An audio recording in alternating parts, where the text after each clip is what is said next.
Social media కార్యకర్తలకు వైఎస్ఆర్సీపీ అండగా ఉంటుందని మాజీ మంత్రి అంబటి రాంబాబు అన్నారు.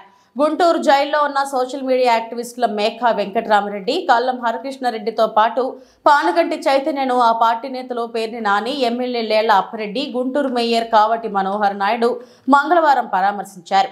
అనంతరం అంబటి మీడియాతో మాట్లాడుతూ మహిళ అని చూడకుండా పోలీసులు టార్చర్ చేస్తున్నారన్నారు. సుధారాణి దంపతులను పోలీసులు తీవ్ర ఇబ్బందులకు గురి చేస్తున్నారన్నారు. ఏంది నాకు అర్థం కాల. పౌర సమాజంలో పౌర హక్కులు ఏమైపోతున్నాయి?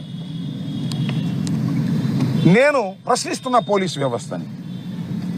ఆ డీజీపీ గారు, డీజీ గారు, ఐజీ ఆయన పేరేంటి, కోయా ప్రవీణ్ గారు, ఆయన ఏమండి ఇలా ధర్మమేనా ఇది? వాళ్ళు ఎవరు? వాళ్ళు ముద్దాయిలు, ఎక్యూజ్డ్ అంటే ఏంటి? నేరారోపణ చెయ్యబడిన వాడు మాత్రమే. నేరం రుజువైనటువంటి కన్విక్ట్ కాదు. నేరారోపణ చేయబడిన వాడు కోర్టులోకి వెళ్ళి సాక్ష్యాధారాలన్నీ నిరూపణ అయిన తర్వాత కన్విక్ట్ చేస్తారు. అప్పుడు కన్విక్షన్. ఈ వర్ర రవీంద్రారెడ్డితో పాటు ఇద్దరిని రాత్రి ప్రొడ్యూస్ చేస్తే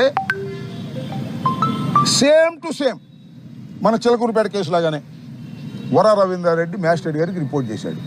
మొత్తం టోటల్గా నన్ను ఇల్లీగల్గా కస్టడీలోకి తీసుకున్నారు. నన్ను 5వ తారీఖున ఒకసారి కస్టడీలోకి తీసుకొని అక్కడ 41 నోటీస్ ఇచ్చి పంపించేశారు. నేను వెళ్ళిపోయాను. మళ్ళా 6వ తారీఖునో 7వ తారీఖునో ఏం చెప్పాడు, ఇంకా దాంట్లో స్టేట్మెంట్ రాలేదు. మళ్ళీ అర్ధరాత్రి లేపుకొచ్చాడు.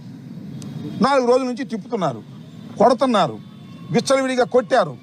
మళ్ళీ తీసుకొచ్చి అర్ధరాత్రి ప్రొడ్యూస్ చేశారు. హేబియస్ కార్పస్ వేసాం కదా సుప్రీం హైకోర్టులో. హేబియస్ కార్పస్ పెండింగ్లో ఉంది కాబట్టి ఎక్కడైనా ఉంటే వాళ్ళని ప్రొడ్యూస్ చేయమంటే తీసుకొచ్చి ప్రొడ్యూస్ చేశారు. ఎప్పుడు ప్రొడ్యూస్ చేశారు? చిలకలూరిపేటలో ఉన్నటువంటి ముద్దాయిలుగా చెప్పబడుతున్న సుధారాణి దంపతుల్ని ఏ విధంగా ప్రొడ్యూస్ చేశారో రాత్రి 12 గంటలకి మళ్ళా వీళ్ళు రాత్రి 11:30 ప్రొడ్యూస్ చేశారు. అరెస్ట్ మాత్రం అంతకుముందు రాత్రి 11:30 చూపించారు కన్వీనియంట్.